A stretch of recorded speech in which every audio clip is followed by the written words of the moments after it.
I've been wondering what that special place in hell looks like for those who promoted Brexit without even a sketch of a plan how to carry it. Mit diesen ziemlich deutlichen Worten hat Donald Tusk, Präsident des Europäischen Rates, Anfang Februar gegen die Brexit-Befürworter geschossen. Warum diese ihn so sehr aufregen und was Tusks Gremium für Funktionen hat, das erfahrt ihr nach dem Intro.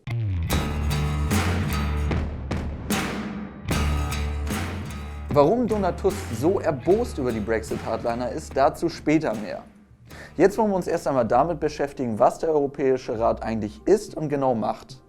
Vorweg aber noch mal kurz zur Abgrenzung. Der Europäische Rat ist nicht dasselbe wie der Rat der Europäischen Union, den wir in unserem letzten Europa-Video behandelt haben. Beide Organe teilen sich zwar dasselbe Gebäude in Brüssel und beschäftigen zum Teil sogar dieselben Mitarbeiter, sie sind aber dennoch zwei unterschiedliche Organe der EU. Der Europäische Rat besteht in erster Linie aus den Staats- und Regierungschefs der EU-Mitgliedstaaten. Zudem sitzen auch der Präsident der EU-Kommission Jean-Claude Juncker und die hohe Vertreterin für Außen- und Sicherheitspolitik Federica Mogherini in dem Gremium.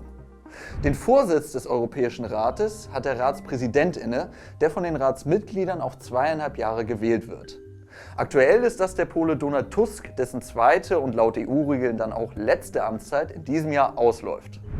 Alle drei EU-Vertreter haben aber kein Stimmrecht in den Sitzungen des Europäischen Rates. Der Ratspräsident ruft die Mitglieder mindestens zweimal pro Halbjahr zu den Ratssitzungen zusammen, die häufig auch EU-Gipfel genannt werden.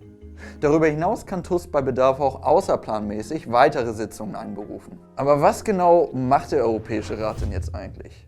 Nun, in erster Linie definiert er die politischen Zielvorstellungen und langfristigen Prioritäten der EU. In dieser Funktion kümmert er sich auch um die Zusammenarbeit zwischen EU-Mitgliedstaaten. Laut der EU selbst ist der Europäische Rat sogar die höchste Ebene, wenn es um die politische Zusammenarbeit zwischen EU-Ländern geht. Zudem bewertet der Europäische Rat regelmäßig die wirtschaftliche Lage der EU und spricht Empfehlungen für die einzelnen Mitgliedstaaten hinsichtlich ihrer Wirtschaft und ihres Haushalts aus. Wenn man sich das Ganze mal bildlich vorstellt, könnte man sagen, wäre die EU ein Schiff, dann wäre der Europäische Rat der Kapitän, der den Kurs vorgibt. An der Gesetzgebung ist der Europäische Rat aber anders als Kommission, Parlament und der Rat der EU nicht beteiligt. Er ist also weniger ins aktuelle Tagesgeschäft involviert, sondern er stellt vielmehr den Rahmen für die Zukunft der EU. Ebenso wie ein Schiffskapitän delegiert der Europäische Rat Aufgaben oder erforderliche Maßnahmen an die entsprechenden Organe. So kann er etwa die EU-Kommission dazu auffordern, Lösungsvorschläge zu bestimmten Themen auszuarbeiten. Er kann aber auch einfach selbst Maßnahmenvorschläge zu bestimmten Sachverhalten einbringen. Die Beschlüsse des Europäischen Rates werden übrigens Schlussfolgerungen genannt. Aber wenn der Europäische Rat jetzt eigentlich nur Leitlinien festlegt, wieso genau ist Donald Tusk dann so sauer auf die Brexit-Hardliner? Nun, wie schon gesagt, ist die Zusammenarbeit der EU-Mitgliedstaaten eine wichtige Aufgabe des Europäischen Rates. Ganz besonders soll sich der Europäische Rat um sensible und heikle zwischenstaatliche Themen kümmern. Und nun ja, ich denke, den Brexit kann man schon als äußerst sensibel bezeichnen. Tatsächlich spielt der Europäische Rat eine wichtige Rolle, wenn ein Mitgliedstaat aus der EU aussteigen will. Laut Artikel 50 des EU-Vertrags muss ein Mitgliedstaat, der die EU verlassen möchte, das als erstes beim Europäischen Rat anmelden. Der Ratspräsident beruft dann eine außerordentliche Ratssitzung ein, auf der im Konsens die allgemeinen Leitlinien für einen geordneten Austritt festgelegt werden müssen.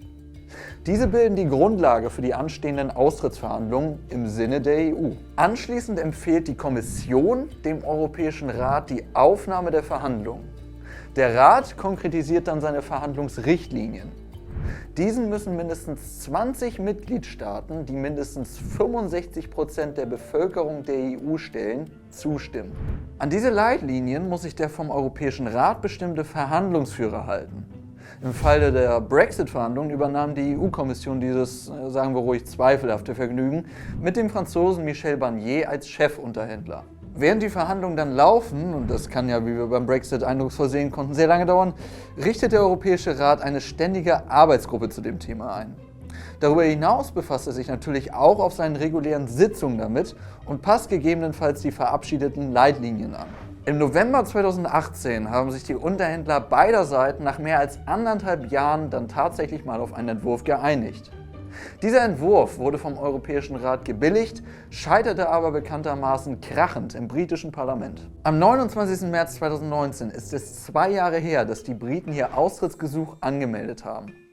Damit verstreicht dann auch die in den EU-Verträgen festgelegte Verhandlungszeit und die europäischen Verträge gelten automatisch nicht mehr für das Vereinigte Königreich, was einen ungeordneten Austritt bedeuten würde. Und dass in dieser kurzen Zeit noch eine Übereinkunft gefunden wird, das scheint, sagen wir mal vorsichtig, im Moment eher unwahrscheinlich, zumal auch das Europäische Parlament noch zustimmen müsste. Nur wenn der Europäische Rat im Einvernehmen mit dem Vereinigten Königreich einstimmig beschließt, diese Frist zu verlängern, nur dann kann ein harter Brexit noch verhindert werden. Aber Einstimmigkeit ist nicht gerade das, was ich mit den bisherigen Brexit-Verhandlungen verbinden würde. Übrigens ist im Artikel 50 des EU-Vertrags auch geregelt, dass ein Austrittsgesuch nicht so einfach einseitig widerrufen werden kann. Ein neues Brexit-Referendum würde also ohne Zustimmung der EU erstmal gar nichts bewirken. Und deswegen, liebe Kinder, malt sich Donald Tusk gerne aus, ob es einen besonderen Platz in der Hölle für die Brexit-Hardliner gibt. Geschichte vorbei. Und ich persönlich kann ihn tatsächlich ein bisschen verstehen. Aber wie steht ihr dazu? Könnt auch ihr die Verzweiflung von Donald Tusk nachvollziehen? Lasst uns das gerne in den Kommentaren wissen und wenn euch das Video gefallen hat, lasst gerne auch ein Like und ein Abo da. Und damit bis zum nächsten Mal.